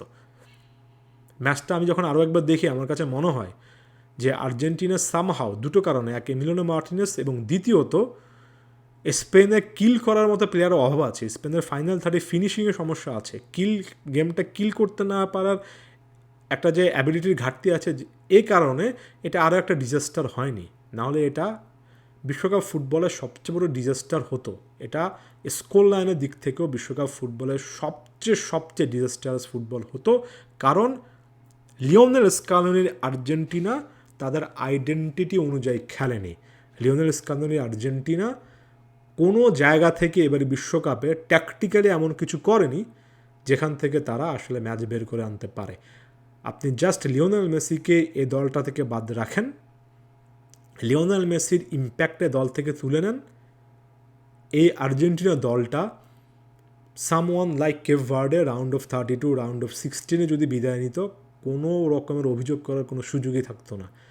এটাই লিও মেসির ইম্প্যাক্ট, এটাই লিওনেল মেসির বিশেষত্ব, এটাই লিওনেল মেসির অসাধারণ অবদান, যে লিওনেল মেসি এই ট্যাকটিক্সে এভাবে নিজেদের উইক পয়েন্ট, নিজেকে স্ট্রং পয়েন্টগুলোতেই উইক হয়ে যাওয়া একটা দলকে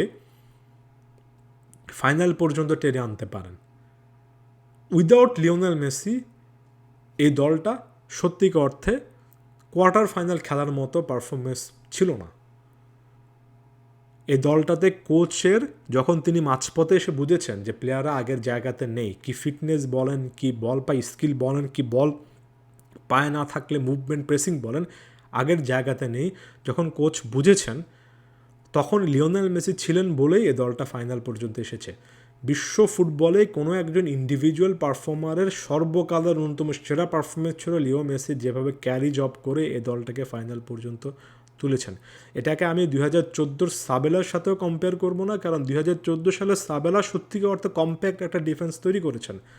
তিনি 2014 সালে সার্জিও রোমেরোর মতো একজন গোলকিপারকে, তার সামনে নতুন হিসেবে আসা মার্কাস রোহো, হাবিয়ার মাসচারানো, জাবেলতা, ডেমিচেলিস, এই প্লেয়ারদেরকে দিয়েই একটা ডিফেন্সিভ সিস্টেম তৈরি করেছেন, এবং সেই ডিফেন্সিভ সিস্টেমটা ওয়ার্ক করেছে। স্কালোনির কাছে সেই ডিফেন্সিভ সিস্টেমটাও ছিল না।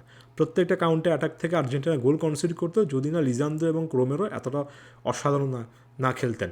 অফকোর্স তাগলিয়াফিকো ফাইনালে এসে অসাধারণ খেলেছেন, বাট ডিউ টু মিডফিল্ডে এই রেজিস্ট্যান্স না থাকা, ডিফেন্সিভ মিডফিল্ডে সে অ্যাক্টিভিটি না থাকা, রাইট ব্যাক বলে কোনো পজিশনে না থাকা, কোনো জায়গায় বল ক্যারি করার মতো কোনো প্লেয়ার না থাকা, এগুলোর কারণে এটা 14 দলের মতো ডিফেন্সিভলি স্ট্রাকচার কোনো দল ছিল না। এমন একটা দলকে যে ফাইনাল পর্যন্ত তোলা যায়, সেটাও আমার কাছে এই মুহূর্তে দাঁড়িয়ে অবিশ্বাস্য মনে হয়। আমি বড় মতো পজিটিভ নোট দিয়ে শেষ করব। তার মানে কি আর্জেন্টিনার ফুটবল এখানেই শেষ? অফকোর্স না, হতেই পারে না। একজন কোচ ট্যাকটিক্যাল ভিউ পয়েন্ট থেকে কয়েকটা মিস্টেক করতেই পারেন, এবং মিস্টেক করার পেছনে কারণও আছে। আর্জেন্টিনার 4 বছর ধরে এএফের কারণে বড় প্রতিপক্ষের বিপক্ষে খেলেনি, এবং প্রত্যেকবারে আর্জেন্টিনা নিজেদের কোয়ালিটি টেস্টটা করতে পারেনি। আর্জেন্টিনার সেই রিয়েলিটি চেক হয়নি। লিওনেল মেসির কারণে সেই রিয়েলিটি চেক হয়নি। লিওনেল মেসি বারবার করে দায়িত্ব কাঁধে নিয়েছেন, কখনো বুঝতে দেননি যে দলটাতে আসলে কি মারাত্মক রকমের সমস্যা। এই দলটাতে সবচেয়ে বড় সমস্যা এটা হয়ে গিয়েছে যে 11 জন খেলছেন, 11 জনের মধ্যে 5 থেকে 6 জন এখনও world class, top class. Someone like ইমিলোর Martinez, Cristiano Romero, Lisandro Martinez, Nicolas Tagliafico, of course Lionel Messi, final থার্ডে আপনি আলভারেজ লাউতারোকেও কাউন্ট করতে পারেন। 5জন 6জন আছেন অসাধারণ, বাকি 4জন আছেন ডিক্লাইন ফর্ম, যারা আগের ফর্মে নেই। 2-3 জন তো আছেন তারা এই দলটাতে খেলতেই পারেন না, খেলার মতো তাদের কোনো কোয়ালিফিকেশনে নেই। যখন একটা ভালো একটা দল তখনই ব্যালেন্স হয় যখন প্রায় সকল প্লেয়ার একই রকম হয়। আপনি স্পেনের দলটাকে দেখেন, প্রায় প্রত্যেক প্লেয়ারের কোয়ালিটি কাছাকাছি। হ্যাঁ, কিছু কিছু প্লেয়ার স্ট্যান্ড আউট করছেন, বাট বাকিরা অনেকটুকু পিছিয়ে নেই। একজন দানি অলমো বিশ্বকাপে যে পারফরমেন্স দিয়েছেন সেটাকে আপনি কোনো জায়গা থেকেই রদ্রির চেয়ে অনেক কম বলতে পারবেন না। একজন ফেরান তোরেস বদলি হিসেবে নেমে মিকেল ওয়ারজাবাল যেভাবে গোলের জবটা করেছে, আপনি সেটাকে অন্য কারো থেকে ছোট করে দেখতে পারবেন না। পাও কুবার্সের ডিফেন্সে অসাধারণ ছিলেন, কিন্তু একজন লাপুর্থ যে পারফরমেন্স দিয়েছেন, কুকুরিয়া এবং পোরো যে পারফরমেন্স দিয়েছেন, আপনি বলতে পারেন না যে পাও কুবার্সি ছিলেন অসাধারণ, বাকিরা অসাধারণ ছিলেন না। একটা ব্যালেন্স ছিল। আর্জেন্টিনা একটা টপ পারফর্মার এই জায়গাতে, এবং যিনি খারাপ খেলছেন তিনি এই জায়গাতে। গ্যাপটা এত বেশি গ্যাপ ছিল। একজন অসাধারণ প্লেয়ারের সাথে একজন খুবই খুবই অফ ফর্মে থাকা প্লেয়ার খেললে অসাধারণ প্লেয়ারটাও সাফার করেন। রাইট ব্যাক পজিশনে এই সাফারিংটা আর্জেন্টিনার পুরো ডিফেন্সকে ভুগিয়েছে। আপনি একটা খুব ভালো রাইট ব্যাক আনতে পারতেন, এই ডিফেন্সটা স্পেনের সাথে পাল্লা দিয়ে ভালো ডিফেন্ড করতে পারত। আপনি মিডফিল্ডে একটা প্রোফাইল বের করে আনতে পারতেন, একটা রেগুলার ডিফেন্সিভ ডিস্ট্রয়ার প্রোফাইল বের করে আনতে পারতেন। সেই ডিস্ট্রয়ারটা ডিফেন্সিভলি আপনাকে অনেক সলিডিটি দিতে পারত। আপনি বল পাই স্কিল পেদ্রি, ফাবিয়ান রুইজ বা রদ্রির মতো কোনো একজন মিডফিল্ডারের কাছ থেকে পেতেন, এই মিডফিল্ডটাই অন্যভাবে কাজ করতো, অন্যভাবে ক্লিক করতো। তখন আপনি ফাইনাল থার্ডে একজন এক্সট্রা অ্যাটাকার ব্যবহারও করতে পারতেন, কিন্তু সেই জিনিসটা আর্জেন্টিনা ওভারঅল করতে পারেনি। কয়েকটা পজিশনে কয়েকটা জায়গা থেকে আর্জেন্টিনা যদি বড় পরিবর্তন আনতে পারে, জার্সিটার প্রতি যদি ভালোবাসা আগের জায়গাতে থাকে, এই দলটা এখনও ভালো করবে। এই দলটা রিবিল্ডিং ফেস, মানে প্রত্যেকটা পজিশনে এই দলটাকে ঢেলে সাজাতে হবে এমন না। কয়েকটা স্পেসিফিক পজিশনে আর্জেন্টিনাকে ভালো কয়েকটা প্রোফাইল আনতে হবে। আর্জেন্টিনাকে ভালো একটা রাইট ব্যাক পজিশনে প্লেয়ার আনতে হবে, অটোমেটিক চয়েস, একজন ওয়ার্ল্ড ক্লাস রাইট ব্যাক। আর্জেন্টিনাকে একজন ওয়ার্ল্ড ক্লাস ডিফেন্সিভ মিডফিল্ডার আনতে হবে। আর্জেন্টিনাতে মিডফিল্ডে বল উইন করতে পারেন এবং বল ক্যারি করতে পারেন এমন টাইপের প্লেয়ার আনতে হবে। লো সেলসোকে ইউজ না করা, বার্কোকে ইউজ না করাটা বিশ্বকাপের আগের বাজে ডিসিশন ছিল। বিশ্বকাপে এসে আপনি অনেক কিছু চেঞ্জ করতে পারেন না, ইচ্ছা করলে আপনি অনেক কিছু চেঞ্জ করতে পারেন না, ব্যালেন্স নষ্ট হবে। আপনি এক্সপেরিমেন্টগুলো করেননি, কিন্তু সে প্লেয়ার তো আপনার কাছে আছে। আপনি সামনের ম্যাচগুলোতে লো সেলসো, বার্কো এদেরকে ইনজেক্ট করে ওই সিস্টেমটা দাঁড় করাতে পারেন, তখন দেখতে পারেন একটা দুটো ম্যাচ আপনি হারুন। আপনি সিস্টেম অনেক বেশি চেঞ্জ করলে বললে খারাপ কী হবে, আপনি কয়েকটা ম্যাচ হারবেন, হারুন, আপনি টানা 1 বছর হারুন, কিন্তু আপনি এই প্লেয়ারদেরকে যারা আসলে বল পায়ে দক্ষ, বল পায়ে না থাকলে বল কেড়ে নিতে দক্ষ, এমন টাইপের প্রোফাইলগুলোকে ইনজেক্ট করুন। নিকো পাস লিওনেল মেসির সাথে একই স্পেসে খেলবেন না, বাট আপনি নিকো পাসকে ওয়াইডে সরিয়ে সামহাও ভ্যালেন্টিন কার্বোনিরকে দিয়ে যে জিনিসটা চেষ্টা করিয়েছিলেন, সামহাও আপনি আনহেল ডিমারিয়ার মতো কিছু একটা করাতে পারেন কিনা, সেটা যদি আপনি বিশ্বকাপের 1 বছর আগে থেকে দেখে আসতেন, এই নিকো পাসই পরবর্তীতে বদলি হিসেবে এসে গেমটা চেঞ্জ করতে পারতেন। আপনি সেই এক্সপেরিমেন্টগুলো করেননি। অগাস্টিন গিয়ার কথা আমি বিশ্বকাপের আগে বলছিলাম, অগাস্টিন গিয়াইকে আপনি বিশ্বকাপের শেষ 2টো ম্যাচে সুযোগ দিয়েছেন এবং মনে হচ্ছিল যে Agustin Giay undoubtedly is a better profile than Molina, even Montiel, কিন্তু আপনি এত পরে চেঞ্জটা করেছেন বিশ্বকাপের মাত্র 2টো ম্যাচ আগে, ওই জায়গা থেকে এসে আপনি বড় সিদ্ধান্তটা নিতে পারেননি। সো এই জায়গাগুলোতে এই প্লেয়ারদেরকে আপনি ইনজেক্ট করুন। আপনি সত্যিকার অর্থে একটা উইঙ্গার খুঁজেন। জুলিয়ানো সিমিওনি বা নিকো গঞ্জালেস অ্যাথলেটিকো মাদ্রিদের সিস্টেমে খেলা কোনো একজন প্লেয়ার জীবনে কোনোদিন একজন উইঙ্গার হতে পারেন না। তিনি বড়জোর উইংব্যাক হতে পারেন, তিনি বরঞ্চ বল পায়ে না থাকলে এরকম ছোটাছুটি করবেন। তিনি কখনও ডিমারিয়ার মতো 1 ভার্সেস 1 সিস্টেমের স্পেশালিস্ট হবেন না। আপনি এটা আইডেন্টিফাই যদি করেন, তাহলে আপনি প্রপার একজন উইঙ্গার খুঁজুন। এটা হতে পারেন someone like Mastantuono, someone like Claudio Echeverri, someone like Matias Soule, Prestianni. আপনি এমন একটা প্রোফাইল খুঁজে বের করুন, খুঁজে বের করে সামওয়ান লাইক গার্নাচো, তাকে সত্যিকার অর্থে 1 বছর ধরে আপনি সে সময়টা দেন জাতীয় দলের সাথে ব্লেন্ড করার। এই ডিসিশনগুলো বিশ্বকাপ বা যে কোনো একটা টুর্নামেন্ট হওয়ার 1 বছর আগে হওয়া উচিত। তারপরে আপনি 1 বছর আগে সিদ্ধান্তটা তৈরি করে আপনি 7-8টা ম্যাচ খেলানোর পরে তখন আপনি সেটা নিয়ে ফাইনাল ডিসিশন নিতে পারেন। এ কয়েকটা সিদ্ধান্ত যদি সত্যিকার অর্থে নেওয়া যায়, এই দলটাকে ঘিরে এখনও আরও একটা মেজর টুর্নামেন্ট জয় করার সামর্থ্য আছে বলে আমার কাছে মনে হয়। এবং স্কালোনি এত সমালোচনা করে আমি ঘুরে ফিরে স্কালোনির প্রসঙ্গে আসব। আমার কাছে মনে হয় স্কালোনির সে সামর্থ্য আছে। স্কালোনি এর আগেও সে রিবিল্ডিংটা করেছেন 2018 থেকে 2020 পর্যন্ত, 21-এর কোপা আমেরিকা আগ পর্যন্ত তিনিই করেছেন। এই স্কালোনি ট্রেনিং গ্রাউন্ডে একজন হুলিয়ান আলভারেজকে দেখে প্রথম বলেছেন, আমি ফুটবল ফ্ল্যাগের একেবারে প্রথম দিকের ভিডিওতে বলতাম যে আলভারেজের মতো একটা প্লেয়ারকে স্কালোনি প্রেস কনফারেন্সে যে বলছেন সে প্লেয়ারটা খুব ট্যালেন্টেড। এই এনজো ফার্নান্দেসকেই কিন্তু স্কালোনিই কিন্তু প্রমোট করে এত উপরে জায়গায় এনেছেন। সো স্কালোনিই তৈরি করেছেন এই সিস্টেমটা, স্কালোনি এই প্লেয়ারদেরকে উঠিয়ে এনেছেন, তাকে সেই কাজটা আরও একবার করতে হবে। আর তিনি যদি মনে করেন যে তিনি সেটা চাইবেন না, তাহলে পাবলো আইমার আসুক, মার্সেলো গ্যালার্দো আসুক, যে আসুক না কেন, আমি শুধু চাই ডিয়েগো সিমিওনের মতো অতিমাত্রা ডিফেন্সিভ মেন্টালিটি কেউ না আসুক। বাকি যেই আসুক না কেন তাকে এই কাজটাই করতে হবে। লিওনেল মেসি খেলবেন নাকি খেলবেন না, লিওনেল মেসি থাকবেন কি না থাকবেন, সেটা আবেগের জায়গা থেকে অনেক গুরুত্বপূর্ণ প্রশ্ন, বাট একই সঙ্গে লজিকের দিক থেকে আসলে এমন একটা প্রশ্ন যে প্রশ্নটা শেষ হওয়া দরকার।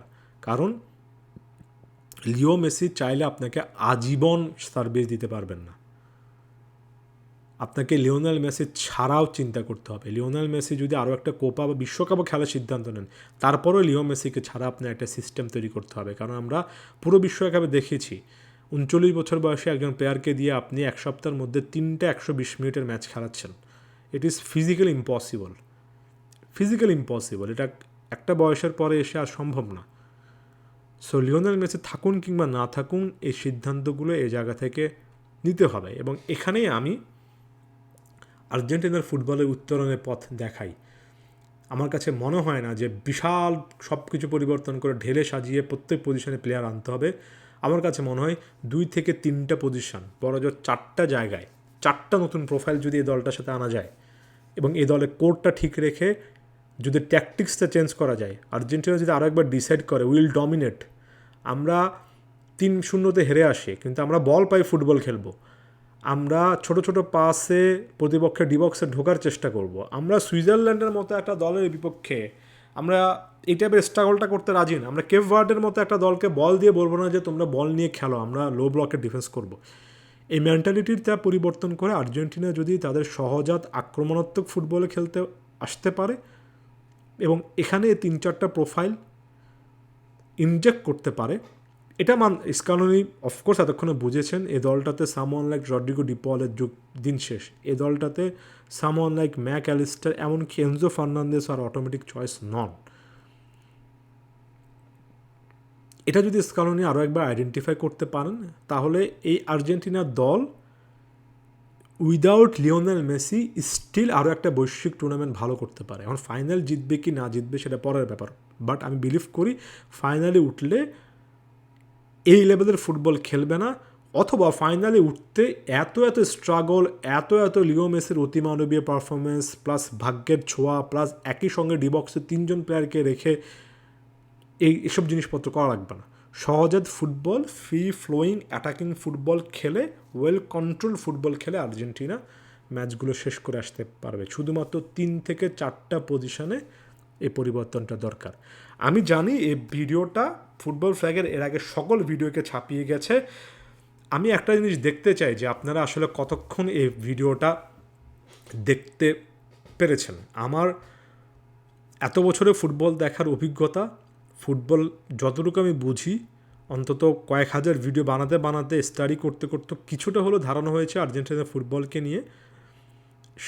সকল রকমের অভিজ্ঞতা, সকল রকমের জিনিসপত্র ঢেলে দিয়ে কথাবার্তাগুলো বললাম। এ কথাগুলো বলতেও, এই মানসিক জায়গাতে পৌঁছাতেও আমার সময় লেগেছে, অনেক পরিকল্পনা করে এসে বলতে হয়েছে। জানি অনেক কথার সঙ্গে আপনি একমত হবেন না, তবে আর্জেন্টিনার ফুটবল নিয়ে, বিশ্বকাপে আর্জেন্টিনার ফাইনালে ডিজাস্টার নিয়ে, আর্জেন্টিনার ফুটবলকে কেন্দ্র করে এত বিতর্ক, জল্পনা কল্পনা, এত কিছু পলিটিক্স, রিলিজিয়ন, প্রতিবাদ, প্রোটেস্ট, ষড়যন্ত্র তত্ত্ব, সকল কিছুকে নিয়ে এটাই আমার one and only conclusive statement. This is what I believe, this is what I experienced, এবং এটাই সেই জিনিসগুলো যেটা আমার কাছে মনে হয় আমার দৃষ্টিকোণ থেকে ফ্যাক্ট আসলে এটাই। এটার বাইরে অনেক কথাবার্তা থাকতে পারে, এটার বাইরে অনেক অবজারভেশন থাকতে পারে, এটার বাইরে অনেক সত্য থাকতে পারে। যদি থাকে সে সত্যটা আমার জানা নেই। যতদিন পর্যন্ত আমার কাছে সেই এভিডেন্স নেই, সে ততদিন পর্যন্ত সেই সত্যটা আমি দাবি করে কোনো কিছু বলতে পারি না। আমি আমার সম্পূর্ণ অভিজ্ঞতা দিয়ে এই সিচুয়েশানগুলো বললাম। যদি আপনাদের মনে হয়, যদি আপনাদের ধৈর্য থাকে, তাহলে দেখার চেষ্টা করবেন। এবং যতগুলো প্রশ্ন আপনাদের আছে, যতগুলো প্রশ্ন আর্জেন্টিনা ফুটবলকে কেন্দ্র করে যে কেউ আস করতে পারে, সকল কিছু বর্তমান, ভবিষ্যৎ, ফাইনালের আগে পরে, সামনে, স্কালোনি, মেসি, যত রকমের প্রশ্ন আছে, আমার কাছে মনে হয় এই 1 ঘন্টা আলোচনায় আমার যতটুকু দেওয়ার ছিল, আমার যতটুকু বলার ছিল, সকলটুকু আমি বলেছি। এরপরে আমি একটা নতুন শুরু করতে চাই। এরপরে আমি আরও একবার আর্জেন্টিনার ফুটবলকে কেন্দ্র করে একেবারে জিরো থেকে স্টার্ট করতে চাই। যেমন জিরো থেকে স্টার্টটা 2019-20 কোপা আমেরিকার আগে করেছিলাম, যখন আর্জেন্টিনা কোপা 19 হারলো, যখন কোনো কিছু ছিল না, যখন ওই যে বার্সাবাজ বলেন, তারপর ফুটবল ফ্ল্যাগ বলেন, এই প্ল্যাটফর্মগুলো শুরু করেছিলাম, সে একই জায়গা থেকে আমি আরও একবার শুরু করতে চাই। এবং শুরু করার আগে যা বলার ছিল সব কিছু বলে নিলাম। আশা করছি আপনারা অনেক কিছুর উত্তর এখানে পেয়ে যাবেন। ধন্যবাদ সবাইকে।